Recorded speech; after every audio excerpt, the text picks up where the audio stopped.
이 히브리서는 사람의 죄와 그로부터의 구원에 대해서 참으로 귀한 교훈과 교리를 우리에게 말씀해 주십니다. 여러분, 사람이 왜 구원을 받아야 합니까? 모든 사람이 예외 없이 죽음의 병에 걸려 있기 때문에 그렇습니다. 모든 사람이 죄를 범하였기 때문에 하나님의 영광에 이르지 못하는 것이죠. 하나님의 영광에 이르지 못한다는 말은 이 땅에서뿐만 아니라 영원히 하나님의 진노 가운데 처해 있다는 것입니다. 쉽게 표현해서 지옥에 간다는 의미죠. 죽음의 병에 걸리도록 만든 죄, 이 죄라는 악성 바이러스를 잡지 않고는 어느 누구도 하나님의 진노에서 구원받을 수 없습니다. 그렇다면 어떻게 이 죄라는 악성 바이러스를 잡을 수 있는가? 우리가 죄인일 때, 즉 하나님의 진노 아래 원수로 살 때 예수 그리스도께서 십자가에서 죽으심으로 우리가 그 피를 인하여 의롭게 됩니다. 예수 그리스도께서 십자가의 죽으심이 곧 구원의 길이죠. 죽음의 병이라는 하나님의 진노에서 구원받는 길입니다. 문제는 과연 십자가가 진정 구원의 길이 될 수 있는가라는 게 문제죠. 사실 유대인들에게 십자가는 구원은커녕 거리끼는 것이었습니다. 왜냐하면 신명기 21장에 보면 나무에 달려 죽은 자는 하나님의 저주를 받은 자다. 구약 성경 자체가 그렇게 선언하고 있습니다. 그러니까 십자가에 달려 죽은 예수가 메시아다라는 주장은 유대인들이 볼 때는 말도 안 되는 황당한 소리였을 뿐입니다. 반면에 당시 로마 사람들은 어떤가? 이 로마 사람과 같은 이방인들에게 십자가는 그야말로 미련한 것이었습니다. 십자가는 누군가를 살리기는커녕 가장 극악한 처형 방법이었던 겁니다. 그걸 로마 사람들이라면 누구나 알았습니다. 십자가라는 말조차 꺼내기 싫어했습니다. 왜냐하면 로마인들이 생각할 때 그들이 눈으로 보고 귀로 들을 때 십자가라는 단어에 그 한 단어조차도 아예 그들의 생각이나 눈이나 귀에서 제거해야만 하는 그런 단어라고까지 여겼던 겁니다. 그야말로 십자가는 로마 사람들에게는 황당한 신화라고 조롱을 했죠. 예수 그리스도의 찢기신 몸, 흘리신 피를 기념하는 성찬에 참여하는 그리스도인들을 보고 야만인이라고 그렇게 오해했습니다. 인육을 먹는 사람들이다. 피를 먹는 사람들이다. 그래서 그들이 믿는 기독교 복음은 변태적이라고 이렇게 비난을 했습니다. 그러니 로마 사람들에게 십자가를 믿는 신자들이 어떻게 보였겠습니까? 정신적인 장애를 가진 사람들로밖에 보이지 않았겠죠. 그러니까 사도 바울도 그런 당시의 상황을 너무나 잘 알았기 때문에 그렇게 말하죠. 십자가에 못 박힌 그리스도는 유대인에게는 거리끼는 것이고 이방인 헬라인들에게는 미련한 것이다. 이렇게 말했던 거예요. 아니 그렇다면 어떤 의미에서 그리스도의 십자가가 하나님의 능력이고 하나님의 지혜냐? 어떻게 그럴 수 있느냐라는 것이죠. 그런 점에서 갈라디아서 3장 10절을 보면은 이렇게 말씀합니다. 율법의 행위에 근거하여 살려고 하는 사람은 누구나 다 저주 아래 있습니다. 기록된 바 율법책에 기록된 모든 것을 계속하여 행하지 않는 사람은 다 저주 아래 있다 하였습니다. 무슨 얘기입니까? 흔히 여러분 법을 어기면 형벌을 받게 되죠. 법을 어기다 걸리면 형벌을 받습니다. 예전에 저도 캐나다 밴쿠버에서 유학생활할 때 밴쿠버에서 가장 유명하고 큰 공원에 갔다가 주차를 하는데 그 주차 줄이 있잖아요. 근데 그 줄에 3분의 1쯤 넘어서 주차를 했다가 25불짜리 벌칙금 딱지를 뗀 적이 있습니다. 당시에 저희는 5불, 10불을 아끼려고 수개월 동안 저희 가족이 음식점에 가서 뭘 사 먹은 적이 없는 때였습니다. 그러니까 5불, 10불 아끼는 게 그렇게 큰 돈이었는데 25불을 주차한 것 때문에 그것도 주차선에다 했는데 3분의 1 나왔다는 것 때문에 딱지를 벌금을 거금으로 내려 하니까 이게 마음이 얼마나 쓰리고 아프든지 이게 벌금 내는 게 저희에게는 그야말로 끔찍한 저주 같았습니다. 여러분, 하다못해 주차도 선을 넘으면 대가를 지불해야 되는데 이 값비싼 교훈을 얻은 거죠. 근데 문제는 뭐예요? 한 번 벌금을 지불했다고 그게 끝나는 게 아니라는 거 아닙니까? 저희가 이제 토론토로 이주해서 교회 아이들을 데리고 청소년 훈련 프로그램을 가기 위해서 길을 가다가 제가 또 과속딱지를 뗐어요. 그런데 그 도로가 50km 도로인 줄 모르고 제가 72km로 달렸습니다.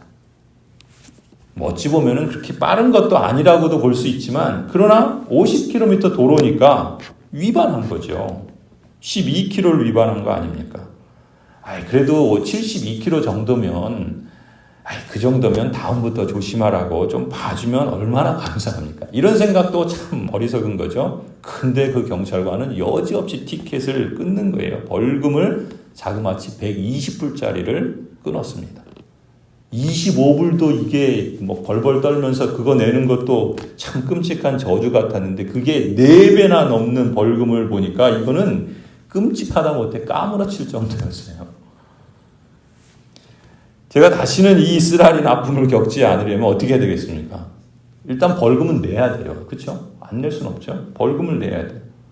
또 다시는 그런 죄를 저지르지 않고 모든 법을 철저하게 지키는 수밖에 없습니다. 근데 그게 가능하겠어요? 그래도 도로교통법 위반은 돈으로 해결이 되지만 문제는 뭡니까? 죽음의 병이라고 하는 이 사람의 죄는 어디 돈으로 해결될 수 있는 게 아니죠. 말 그대로 죽어야 끝나는 겁니다.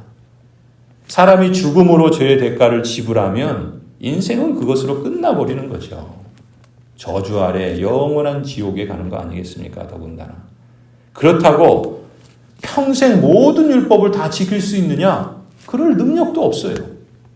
이미 죽음의 병에 걸려 있어서 설령 지킨다 해도, 결심해도 사실 아무 소용도 없는 일이 아닙니까? 제가 말씀드리려는 요점이 이겁니다. 여러분, 도로교통법이 그런 것처럼 하나님과 사람 사이에도 죄를 해결하는 영적인 법칙이 있다는 거예요. 하나님께서 정하신 죄 용서의 법칙이 있다는 것을 성경에서 우리에게 말씀하고 있죠.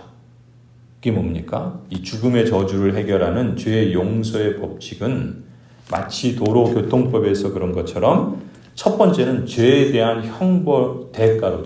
대가로 형벌을 받아야 된다는 것이고, 두 번째는 모든 법을 철저하게 지켜야 한다라는 이 두 가지 요구를 만족시켜야 합니다.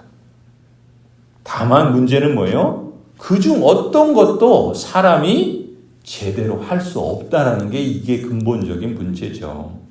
그래서 사람은 우리를 구원하는 데 있어서 전적으로 무능력한 겁니다. 사람의 힘으로는 죽음의 병이라고 하는 하나님의 저주에서 건져낼 방법이 없습니다. 전혀 없어요. 그게 인생이 처한 비극이죠. 그런데 왜 우리는 하나님 나라의 복음을 굿뉴스라고, 왜 좋은 소식이라고 부릅니까? 길이 있기 때문에 그런 거 아니겠습니까? 죄 용서와 구원에 있어서만큼은 전적으로 무능한 사람에게 구원의 길이 있다라는 소식이 바로 복음이죠. 비극일 수밖에 없는 인생 드라마가 희극으로 바뀌는 반전이 바로 예수 그리스도의 십자가 아닙니까? 복음이 좋은 소식인 까닭은, 복음이 여러분 우리에게 건강을 주기 때문에 그렇습니까? 돈을 벌어주기 때문에 그렇습니까? 자식이 잘 되기 때문에 그렇습니까? 인간관계를 잘 되기 때문에 그렇습니까? 물론 복음이 이런 복을 우리에게 주시기도 해요. 그러나 늘 그런 건 아닙니다. 경우에 따라서는 그렇지 않을 수도 있잖아요. 그러나 100% 확실한 건 뭐예요? 복음은 사망과 지옥이라는 하나님의 진노에서 생명과 풍성한 삶을 누리는 하나님 나라로 시민권을 바꿔주신다는 사실.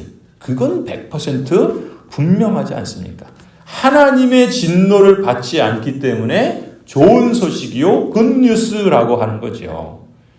여기서 우리는 그리스도의 십자가가 그런 점에서 어떻게 이 두 가지 요구를 만족시키는가, 하나님의 말씀을 따라서 잘 기억하고 정리해 두는 것이 유익하리라고 봅니다. 먼저 두 가지 요구가 뭐예요? 첫 번째는 죄에 대해서는 반드시 대가를 지불해야 됩니다. 그래야지 그걸 면할 수가 있겠죠. 죄에 대한 대가로 형벌을 받는 것이 첫 번째 조건이요. 두 번째는 모든 법을 철저하게 지켜야 됩니다. 이 두 가지 이 요구를 만족시켜야 되는데 그리스도의 십자가는 바로 이 두 가지 요구를 다 만족시킨다는 거예요. 어떻게 그런가? 첫 번째, 그리스도의 십자가는 사람의 죄에 대한 형벌의 대가를 지불한 사건입니다. 히브리서 9장 22절 오늘 본문에 보면은 율법에 따르면 거의 모든 것이 피로 깨끗해집니다. 그리고 피를 흘림이 없이는 죄를 사함이 이루어지지 않습니다. 이게 하나님의 법칙인 거예요. 피 흘림이 없이는 죄 사함도 없다라는 것이죠. 또 레위기 17장에서도 이미 말씀하셨어요. 생물의 생명이 바로 그 피에 속해 있기 때문입니다. 피는 너희 자신의 죄를 속하는 제물로 삼아 제단을 바치라고 너희에게 준 것이다. 피가 바로 생명을 지니고 있기 때문에 죄를 속하는 것이다. 생명이 피에 있기 때문에 피를 흘려야 죄가 사함을 받는다는 것이 하나님께서 죄 용서를 허락해 주시는 법칙이라는 거예요. 하나님이 정하신 죄 용서의 법칙, 피를 흘려야 죄 사함을 받을 수 있습니다. 그래서 하나님께서 어떤 방법을 주신 거예요? 구약의 레위기를 보면은 희생 제사를 드리라고 하신 거예요. 소나 양이나 짐승을 잡아서 하나님께 번제를 드리고 속죄 제사를 드리도록 하신 것이 피를 흘림으로 그 죄에 대한 속죄의 길을 하나님께서 열어주신 것이죠. 다만 구약의 이 속죄 제사는 한계가 있다고 그랬죠. 갈라디아서 3장 13절을 보면 또 이렇게 말씀합니다. 그런 점에서 그리스도께서 우리를 위하여 저주를 받은 사람이 되심으로써 누가요? 그리스도께서 저주를 받으셨다는 거예요. 우리를 위하여. 우리를 율법의 저주에서 속량해 주셨습니다. 기록된 바 나무에 달린 자는 모두 저주를 받은 자이다 하였기 때문입니다. 여러분 그리스도께서 나무에 달리심으로 저주를 받았습니다. 그래서 율법대로 죽었습니다. 유대인들이 그래서 그 예수님을 메시아가 아니라고 꺼렸던 거예요. 왜냐하면 말씀에 의하면 나무에 달린 자는 저주를 받은 자인데 예수님은 나무에 달려 죽었지 않습니까? 아, 저 사람은 저주받은 사람이다 이렇게 생각했던 거예요. 그런데 뭘 몰랐던 겁니까? 그 저주가 누구를 위한 저주인가를 몰랐던 거예요. 13절에 갈라디아서 3장 13절에 보니까 예수님은 자신의 죄 때문에 저주를 받은 게 아니라 인생 때문에 우리를 위하여 저주를 받은 사람이 되셨다. 여기에 밑줄을 그어야 하는 겁니다. 유대인들이 이해한 것처럼 예수님이 십자가 나무에 달리신 것은 하나님의 저주를 받은 것이 맞습니다. 하지만 그들이 오해한 것이 있어요. 잘못한 것이 있습니다. 그 저주가 예수님 자신의 죄 때문이 아니라 유대인 자신들의 죄 때문이라는 사실을 몰랐던 거죠. 예수님은 우리의 형벌을 대신 담당하신 것입니다. 우리를 대신하여 십자가에서 고난받으시고 단번에 죽으심으로 우리가 진 죄의 빚을 다 갚아주신 것입니다. 우리의 죄를 대속하시기 위해서 단번에 희생제물로 드리신 것이죠. 이것을 수동적 순종이라, 그리스도의 수동적 순종이라 이렇게 부릅니다. 이게 바로 굿뉴스, 좋은 소식이죠. 이처럼 그리스도의 십자가는 사람의 죄에 대한 형벌의 대가를 지불한 사건이다라는 것이에요. 두 번째는 뭡니까? 그리스도의 십자가는 모든 율법을 철저하게 지킨 사건이라는 사실입니다. 로마서 5장 18절 19절에 보면 이렇게 말씀합니다. 그러니 한 사람의 범죄 행위 때문에 모든 사람이 유죄 판결을 받았는데 이제는 한 사람의 의로운 행위 때문에 모든 사람이 의롭다는 인정을 받아서 생명을 얻게 되었습니다. 한 사람이 순종하지 않음으로 말미암아 많은 사람이 죄인으로 판정을 받았는데 이제는 한 사람이 순종함으로 말미암아 많은 사람이 의인으로 판정을 받을 것입니다. 아멘. 또 로마서 10장 4절에 이렇게 말씀합니다. 그러므로 그리스도는 율법의 끝마침이 되셔서 율법의 완성이 되셔서 모든 믿는 사람에게 의가 되어주셨습니다. 아멘. 여러분 여기 로마서에서 말하는 범죄한 한 사람은 누구예요? 아담이죠. 그죠? 또 의의 한 행동으로 말미암아 많은 사람이 의롭다 하심을 받아 생명에 이르게 하셨다라고 하는 이 한 사람은 누구예요? 예수 그리스도시죠. 그러니까 예수 그리스도는 우리의 죄를 전가받으신 거예요. 우리가 범한 죄를, 그래서 우리가 마땅히 형벌받아 저주받아야 될 그 죄를 예수님이 우리의 그 죄를 받으신 거예요. 그걸 죄의 전가라고 그래요. 예수님께서 우리의 죄를 전가받으셔서 십자가에서 고난받으시고 단번에 죽으신 거예요. 그 죽으심으로, 그 고난으로 우리를 영원하고 완전한 대속의 제물이 되어주신 것이죠. 우리를 위한 대속의 제물이 되어주신 거예요. 그래서 예수 그리스도는 우리에게 구원의 길이 되어주신 것이죠. 이게 이제 수동적 순종이라고 그랬잖아요. 그뿐만이 아니에요. 예수님은 우리의 죄를 전가받으셨을 뿐만 아니라 반대로 예수님께서 행하신 의를 우리에게 넘겨주신 거예요. 전가시켜 주신 거예요. 그러니까 무슨 얘기입니까? 예수 그리스도께서 모든 율법을 지켜 순종함으로 이루신 당신의 그 의를 우리에게 전가해 주신 거예요. 그러니까 하나님께서는 우리를 볼 때 마치 우리가 모든 율법을 지킨 사람처럼 그렇게 인정해 주시는 거예요. 왜요? 예수님이 행하신 그 모든 율법의 순종을 우리에게 전가시켜 주셔서 우리가 행한 것처럼 그렇게 받아주신다는 거예요. 그걸 의의 전가라고 그래요. 그러니 하나님 예수 그리스도께서 이렇게 순종하심으로 하나님께서 택하여 부르신 많은 사람들이 의인이 된 것 아닙니까? 그래서 이러한 성경의 가르침을 그리스도의 능동적 순종이라고 그래요. 그리스도께서 의를 행하신 것을 통해서 우리에게 의를 전가시켜 주시고 그 그리스도의 그 능동적 순종을 통해서 하나님께서 우리를 구원해 주시고 받아주셨다는 것이죠. 이렇게 예수 그리스도께서 단번 십자가에 죽으심으로 두 가지 요구를 다 만족시키신 거예요. 다시 말해서 사람의 죄에 대한 형벌의 대가를 다 치러주셨고, 두 번째는 모든 법을 철저하게 순종해 주신 거예요. 그래서 오늘 보면 히브리서 9장 24절부터 28절에 이렇게 말하는 거예요. 그리스도께서는 참 성소의 모형에 지나지 않는 손으로 만든 성소에 들어가신 것이 아니라 바로 하늘 성소 그 자체에 들어가셨습니다. 이제 그는 우리를 위하여 하나님 앞에 나타나셨습니다. 대제사장은 해마다 짐승의 피를 가지고 성소에 들어가지만 이건 구약의 그 제사의 한계죠. 그리스도께서는 그 몸을 여러 번 바치실 필요가 없습니다. 왜요? 그리스도께서 그 몸을 여러 번 바치셔야 했다면 그는 창세 이래로 여러 번 고난을 받아야 하셨을 것입니다. 그러나 이제 그는 자기를 희생제물로 드려서 죄를 없이 하시기 위하여 시대의 종말에 단 한 번 나타나셨습니다. 사람이 한 번 죽는 것은 정해진 일이요 그 뒤에는 심판이 있습니다. 이와 같이 그리스도께서도 많은 사람의 죄를 짊어지시려고 단 한 번 자기 몸을 제물로 바치셨고 두 번째로는 죄와는 상관없이 자기를 기다리고 있는 사람들에게 나타나셔서 구원하실 것입니다. 아멘. 한 번 죽는 것은 사람에게 정하신 것이요 그 후에는 심판이 있으리니 이와 같이 예수 그리스도께서는 많은 사람의 죄를 담당하시려고 단번에 들이신 바 되셨고 구원에 이르게 하셨습니다. 이것이 복음이죠. 복음입니다. 그래서 예수 그리스도의 십자가는 하나님의 택하심과 부르심을 받아 믿음으로 응답하는 언약 백성에게는 그야말로 하나님의 능력이요 하나님의 지혜인 줄로 믿습니다. 성도 여러분, 우리에게 대제사장 예수 그리스도가 계십니다. 우리의 죄를 다 대속해 주신 그리스도, 단번에 죽으심으로 영원하고 완전한 구원을 이루신 그리스도, 또한 예수 그리스도는 모든 율법을 다 순종하심으로 우리에게 하나님 앞에 의인이라 인정받을 수 있는 그 놀라운 구원의 길을 열어주신 분이십니다.